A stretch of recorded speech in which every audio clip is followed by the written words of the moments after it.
How you guys doing? Today I'm going to make a second video to the Xbox Elite controller, which is the software, which is called Xbox Accessories right here.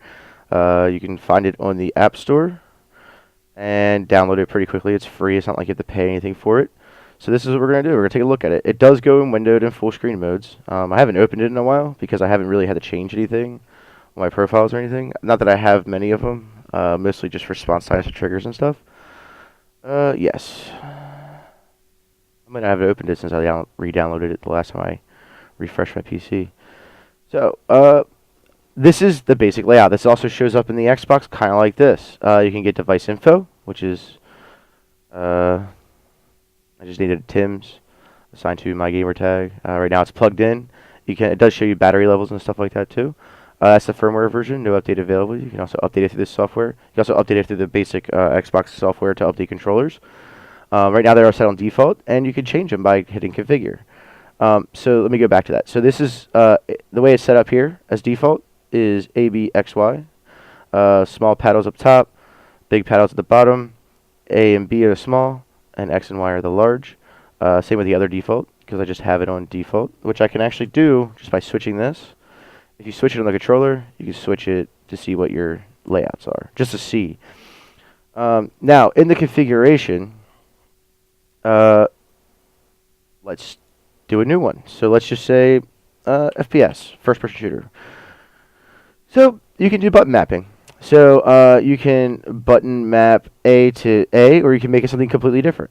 You can unmap it. You can do whatever you want. I mean, you can make it the right trigger if you wanted to. It just depends on what you want to do. And you can swap the sticks. You can invert the sticks the way you want to, and you can swap the triggers. One of the other cool things, left stick and right stick. So you can actually do the delays. So, like, for instance, when you turn the thing, you can see where it's at on the circle and make it the way you want it. There's some defaults, and then you can kind of make your own. I don't know if you can in this. I know you can in the Xbox version. Apparently you can't make your own. But yeah. Yep. You can switch it up if you want. Default's fine with me. I don't really... the triggers are where it's really cool. So, you can actually set the different activation points, like when it starts to activate, and when it's done activating. And when you pull the trigger, you see a little nice little thing pop up to the parts that you want to do. And it's pretty neat. I do like that, because I noticed that one thing with the R button and the trigger so close together, I've hit the trigger and the R button at the same time. Sometimes that's just my fault. I'm a clumsy idiot. So you can turn on the vibrations. You can turn them up or down. You know. So and it does all of them. So it does the main vibrations and the haptic feedback on the triggers, which is neat. And you can even do the Xbox light brightness. So you can turn it down to off, or you can turn it to low, or you can turn it to high. It's really up to you. Now, this isn't super customizable. It's not like you can remap the whole thing. There is software out there that does that. But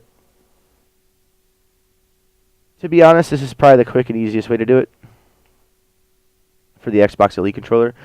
And if I remember correctly, which I probably do, let's see if it works with this. I'm going to unplug this controller and use the Spartan Lock controller, which I will be doing another video on later, showing the detail. If I haven't already done it, I have to look.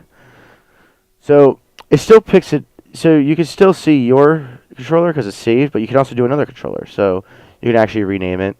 You can't configure it, but you can do device info and update it through this as well, which is neat. It helps. So if you want to just update it through a computer because you want to update it, then you can. If you want to use the Xbox, you can do it the same way. So that's pretty much it for this video. It's a two-parter. The first one will be out with the second one. It's not like I'm separating them. So I hope you enjoyed, and have a good one.